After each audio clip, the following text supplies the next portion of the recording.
ಭಾರತೀಯ ಜನತಾ ಪಕ್ಷದ ಕಾರ್ಯಕರ್ತ ಇದ್ದೀನಿ. ಕಲಬುರಗಿ ದಕ್ಷಿಣ ಮತಕ್ಷೇತ್ರದ ಭಾರತೀಯ ಜನತಾ ಪಕ್ಷದ ಕಾರ್ಯಕರ್ತ ಇದ್ದೀನಿ. ಆದ್ರೆ ನಾನು ಇಲ್ಲಿ ಪಕ್ಷಾತೀತವಾಗಿ ಭಾಗವಹಿಸ್ತೀನಿ. ನಾನು ಯಾವುದೇ ಪಕ್ಷ ಇಲ್ಲ. No Congress, no BJP, no JDS, no any ಸಂಘಟನಾ. ಯಾವುದೇ ಸಂಘಟನೆಯೂ ಕೂಡ ಇಲ್ಲ. ಇವರೆಲ್ಲ ನನ್ನ ಮಕ್ಕಳು, ನನ್ನ ವಿದ್ಯಾರ್ಥಿನಿಯರು. ಇವರಿಗೆ ಯಾವುದೇ ಜಾತಿ ಇಲ್ಲ, ಧರ್ಮ ಇಲ್ಲ, ಪಕ್ಷ ಇಲ್ಲ, ಭೇದ ಇಲ್ಲ, ಭಾವ ಇಲ್ಲ. ನೀವೇನ್ ಮಾಡ್ತೀರಿ? ಶಾಲಾ ಕಾಲೇಜುಗಳಿಗೆ ಹಿಜಾಬ್ ಬಗ್ಗೆ ಒಂದು ಕಮ್ಯುನಿಟಿ ಹಿಜಾಬ್ ಬಗ್ಗೆ ಪ್ರಶ್ನೆ ಮಾಡ್ತದ, ಒಂದು ಕಮ್ಯುನಿಟಿ ಕೇಸರಿ ಶಾಲ್ ಬಗ್ಗೆ ಪ್ರಶ್ನೆ ಮಾಡ್ತದ.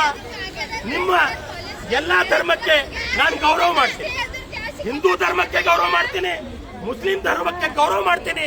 ನಿಮ್ಮ ಆಚರಣೆಗಳು ನಿಮ್ಮ ಮನೆಯಲ್ಲಿರಲಿ. ಅದು ಯಾವುದೇ ಧರ್ಮ, ಯಾವುದೇ ವ್ಯಕ್ತಿ ಆಗಿರಬಹುದು.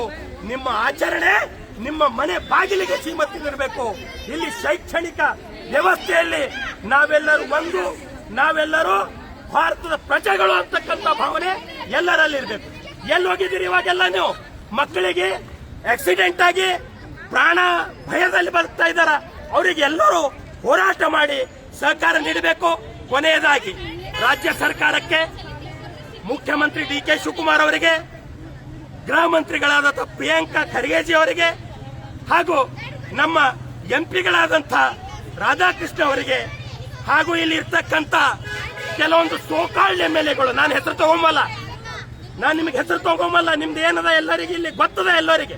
ಅದಕ್ಕೆ ಎಲ್ಲರಿಗೆ ನಿವೇದನೆ ಮಾಡಲ್ಲ, ಒತ್ತಾಯ ಮಾಡ್ತೇನೆ.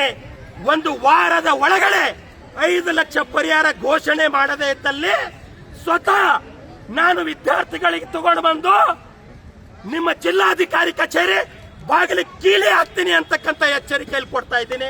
ಧನ್ಯವಾದ.